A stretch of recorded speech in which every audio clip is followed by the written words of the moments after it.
les 67 partis qui ont été mis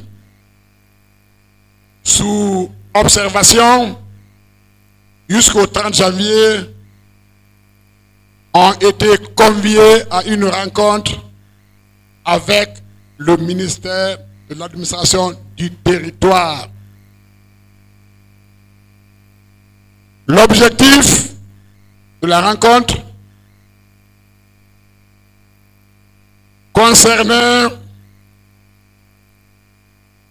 le point à faire de la préparation des documents pour justifier, selon eux, les remarques, les reproches qui sont faites contre les uns et les autres. En ce qui nous concerne, il a été dit que nous n'avons pas fourni les relevés bancaires. Ce n'était pas vrai.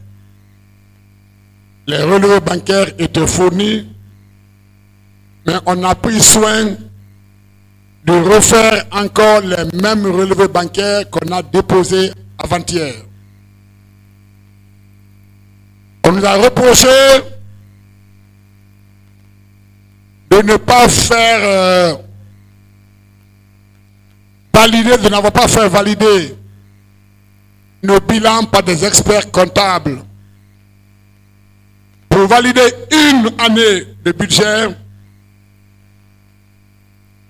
ça coûte 5 millions de francs guinéens.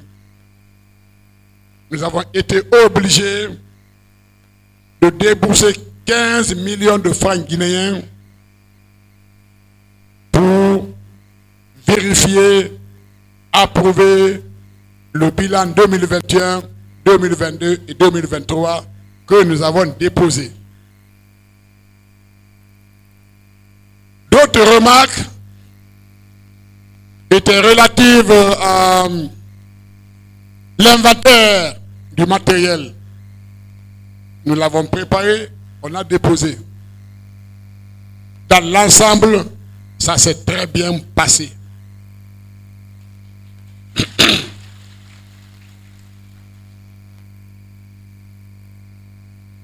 En général,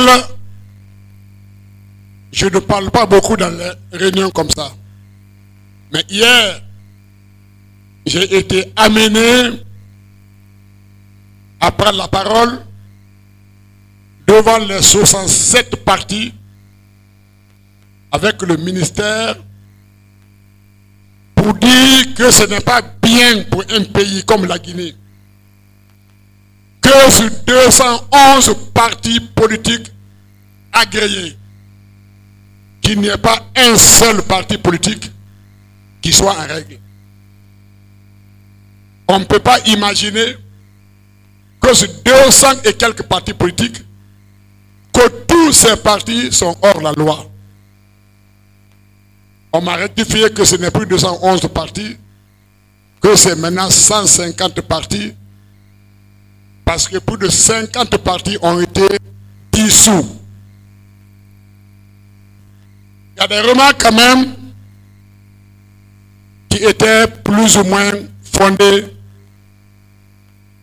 de la part du ministère. Parce qu'on a su hier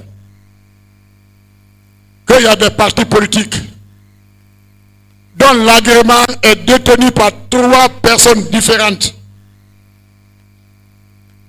3 partis politiques différents, mais un seul agrément. On nous a informé également qu'il y a des partis qui sont créés il y a 15 ans, mais qui n'ont eu le compte bancaire qu'en 2024. On a été informé également qu'il y a des partis politiques dont le statut, l'agrément est falsifié. Il y a eu beaucoup de remarques. Nous avons donc compris que les griefs ne concernaient pas seulement l'UFDG. Nous, on n'avait que cette petite remarque qu'on a justifiée Il y a d'autres qui avaient 15 remarques, 13 remarques. Donc, nous avons pris le profil bas, mais ferme. On a fait un courrier de 4 pages à monsieur le ministre. Et on a déposé les documents. Ils ont signé. Nous avons donc les copies. C'est le compte rendu à vous faire pour ne pas que vous soyez inquiétés en ce qui concerne le sort de l'UFDG.